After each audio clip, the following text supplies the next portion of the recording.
Hello student, कैसे हैं हम। नेक्सस एजुकेशन पॉइंट में आपका स्वागत है। आज हम बात करेंगे MPSE 011 विश्व मामलों में यूरोपीय यूनियन इग्नू यूनिवर्सिटी टॉपिक यूरोपीय संविधान पर संधि के प्रावधानों का परीक्षण कीजिए। तो बेटा, यूरोपीय संघ के अंदर जो संवैधानिक प्रावधान, इन संवैधानिक संधियों के प्रावधान है, उसकी विशेषता या संधि के ऊपर कोई भी क्वेश्चन आए, वो ये क्वेश्चन है।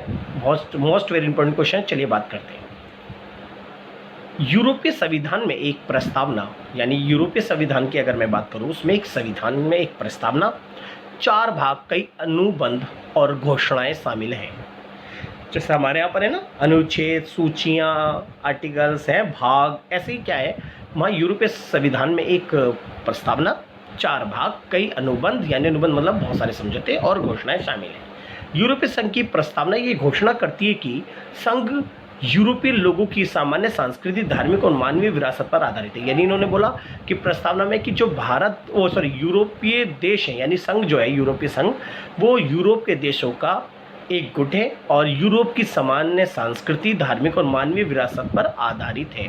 साथ ही इस प्रक्रिया में सदस्य राज्यों में धीरे धीरे सामान्य मूल्यों का गठन किया गया।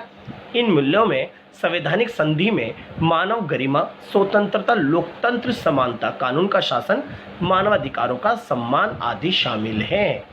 आगे संवैधानिक संधि के पहले भाग, अगर मैं बात करूं, संविधान जो लिखा गया है उसकी संधि के अंतर्गत पहले भाग में संघ की नागरिकता, इसकी कानूनी प्रकृति, संस्थागत संरचना, संघ और सदस्य राज्यों के बीच क्षमता के वितरण के लिए तंत्र को नियंत्रित करने वाले मापदंड शामिल है।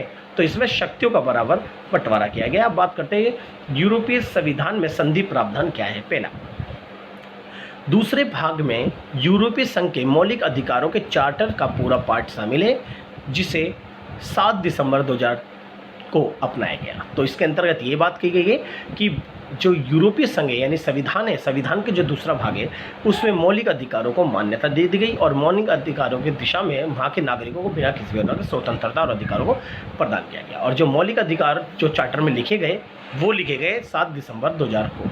नेक्स्ट है, यूरोपीय संघ के इस एकल आंतरिक बाजार के गठन को नियंत्रित किया गया। इसका मतलब ये हो गया, यूरोपीय संघ जो सदस्य उन्होंने अपना एक आंतरिक बाजार का गठन किया। जो यूरोपीय संघ के सदस्य हैं, वो एक दूसरे से खुलकर व्यापार करते हैं। माना इनकी नीतियां व वित्तीय प्रणाली के कामकाज के तंत्र तीसरे भाग की सामग्री का गठन करते हैं। यानी तीसरे भाग में इनके एकल आंतरिक बाजार का गठन किया गया, जिसके अंतर्गत यहाँ पर व्यापार को बढ़ावा देते हैं। और नेक्स्ट है, यूरोपीय संघ के विदेश मंत्री के नए पद की रचना की गई। जी, ये जो यूरोपीय जो संविधान है, उसके अंदर संधि के अंतर्गत एक विदेश मंत्री का पद का उदय किया और इस पद में वर्तमान बाहरी मामलों के आयोग तथा साझी विदेश एवं सुरक्षा नीति के उच्च प्रतिनिधि के पदों को भी मिला दिया गया। यानी विदेश मंत्री के साथ साथ ये जितने भी पद थे ना, साझी विदेश मामले आयोग, भारी मामले, सुरक्षा नीति, इन सबको एक ही में मिक्सअप कर दिया गया और इनका एक प्रतिनिधि बना दिया। नेक्स्ट है, विदेश मंत्री आयोग का सदस्य होगा परंतु मंत्रिपरिषद के प्रति उत्तरदायी होगा। इनने बोल दिया कि आयोग, जो विदेश मंत्री होगा, आयोग का सदस्य तो होगा, लेकिन ये मंत्रिपरिषद के प्रति उत्तरदायी होगा। क्यों? क्योंकि मंत्रिपरिषद अगर भंग होगी तो विदेश मंत्री भी भंग हो जाएगा। यूरोपीय संघ संविधान ने उस पुरानी व्यवस्था को भी बदल दिया, जिसे अंतर्गत बड़े और छोटे राज्यों के बीच उचित संतुलन बनाए रखने के लिए कुछ देशों को मत दिए जाते थे। यानी आज यूरोपीय संविधान ने ऐसी पुरानी व्यवस्था को खत्म कर दिया, जिससे कि बड़े और छोटे देशों के बीच में जो मत होते थे कि बड़े बड़े देश मत ले लेते थे, छोटे छोटे देशों को नहीं, लेकिन इसके अंदर मतों के बीच में इन्होंने समानता स्थापित कर दी। नेक्स्ट, नए संविधान में दोहरे बहुमत की धारणा आरंभ की गई। सीमित बहुमत को इस तरह परिभाषित किया गया, परिषद के सदस्यों का न्यूनतम प्रतिशत बहुमत, जिसमें कम से कम 15 सदस्य राज्य हो।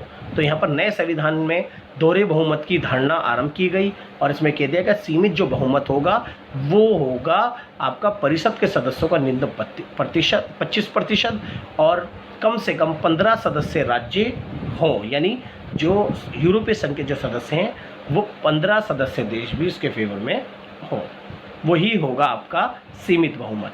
महत्वपूर्ण क्षेत्रों जैसे विदेश नीति, सुरक्षा नीति तथा टैक्स नीति में सदस्य राज्यों के वीटो के अधिकार को बराबर रखा गया। यानी अब जितने भी सदस्य देश हैं, उनके पास वीटो पावर की शक्ति बराबर है। संविधान में ये प्रावधान भी किया गया कि नवंबर 2004 से प्रत्येक सदस्य राज्य का 5 साल की पहली अवधि के लिए अपना आयोग होगा, यानी आप सबका अपना अपना एक आयोग होगा और वही 5 साल की पहली अवधि के लिए, यानी 5 साल के लिए। तो ये हमारा जो है यूरोपीय संघ के जो संवैधानिक प्रावधान है, संवैधानिक संधियाँ है, उसके बारे में। अगर आपको हमारी वीडियो पसंद आई हो तो हमारे चैनल को सब्सक्राइब करें, लाइक कमेंट शेयर करना ना भूलें।